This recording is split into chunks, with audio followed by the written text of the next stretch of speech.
Dans cette troisième partie, je vais commencer par créer un GIF animé à partir d'une vidéo récupérée sur le web.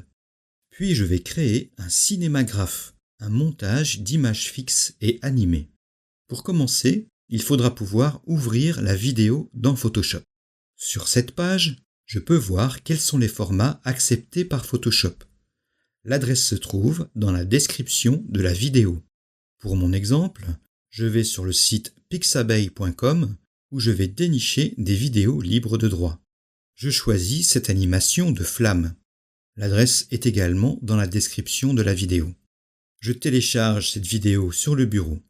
J'ouvre ma vidéo. Ici, j'utilise l'excellent programme gratuit et bien connu VLC. Je veux extraire une série d'images de cette vidéo. Ici, le film est court, mais quand il est plus long, c'est une bonne idée de noter quand va démarrer notre extrait et quand nous voulons qu'il finisse. Je suppose ici que j'utiliserai la première seconde de la vidéo.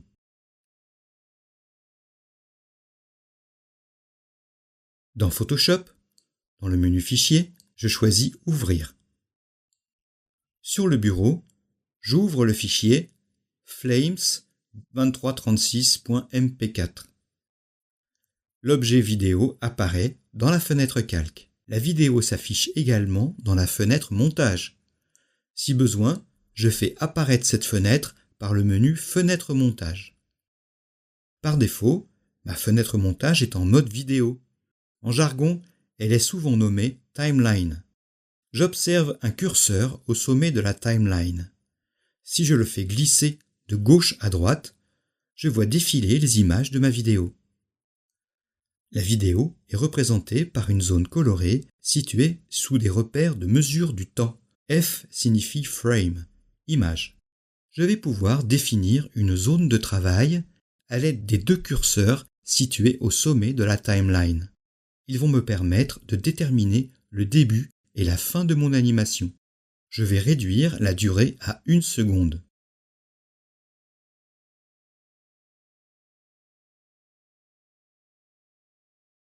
Dans le menu de la palette Montage, je choisis Lire en boucle. J'active la touche Play ou j'appuie sur la barre espace de mon clavier. Si le résultat me convient, je peux me débarrasser du rebut. En utilisant le menu situé en bas, je zoome sur ma zone de travail afin d'être plus précis. Je place mon curseur à la fin de la zone de travail. Je clique sur l'outil en forme de ciseau. Je sélectionne la partie inutile de ma vidéo en cliquant dessus. J'observe qu'elle est sélectionnée grâce au filet clair plus épais qui l'entoure. Je supprime cette partie inutile grâce à la touche effacement de mon clavier. Cela n'a rien de définitif. Comme dans un logiciel de montage, je peux retrouver ma vidéo tout simplement en glissant sur le bord de sa représentation. La zone de travail s'adapte à ce changement. Une fois que j'ai compris, je réduis de nouveau ma vidéo à 1 seconde. J'enregistre mon travail sous le nom flames.psd. Je vais maintenant créer un GIF à partir de la vidéo. Je vais procéder comme n'importe quel GIF animé. Menu Fichier, Enregistrer pour le web. Je choisis comme format GIF. Si la qualité de l'image le permet, je reste à 128 couleurs. Sinon, j'essaie 256 couleurs. J'observe deux choses. Le résultat sur la qualité de l'image, le poids de fichier qui en résulte, au bas à gauche de mon écran. Ici, je constate que même si le fichier est plus lourd, l'image n'est pas tellement mieux. C'est pourquoi je reviens à 128 couleurs.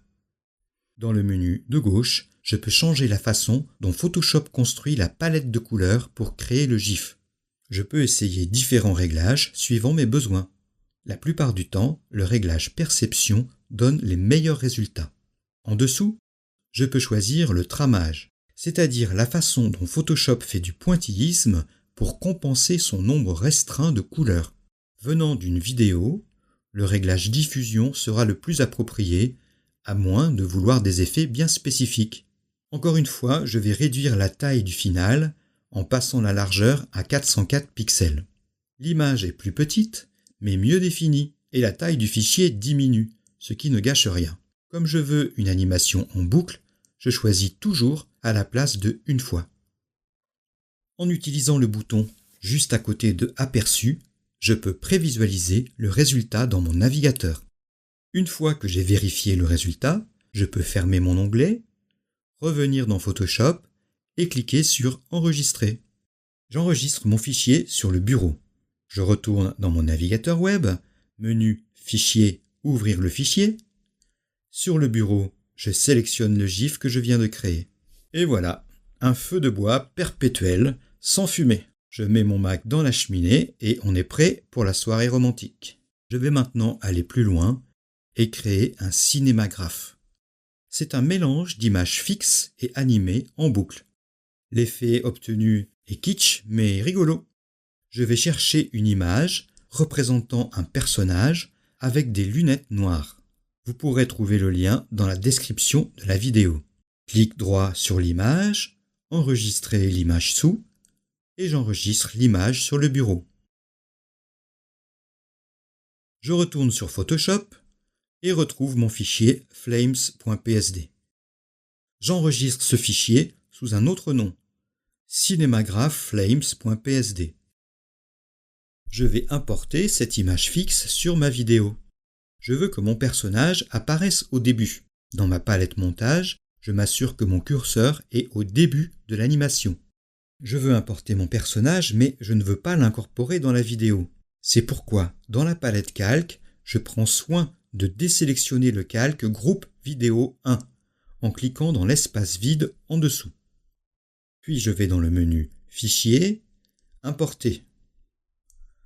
Je choisis l'image de mon personnage que je viens d'enregistrer sur le bureau. J'ajuste le cadrage en jouant sur les poignets tout en maintenant la touche Shift enfoncée.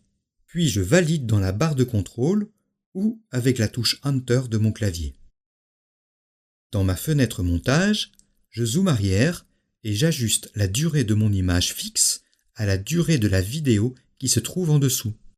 Je veux maintenant faire apparaître les flammes en reflet dans les lunettes.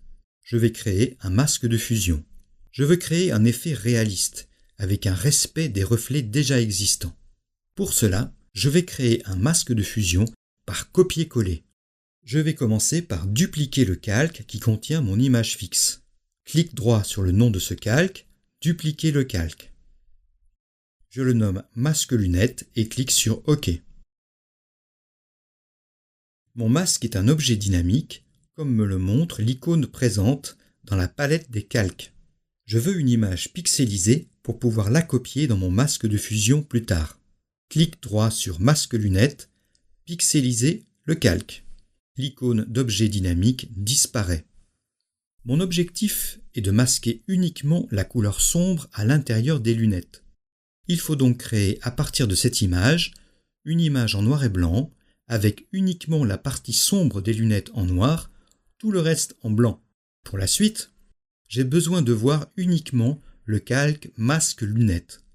C'est pourquoi, avec la touche Alt enfoncée, je clique sur l'œil de ce calque. Les autres calques sont masqués.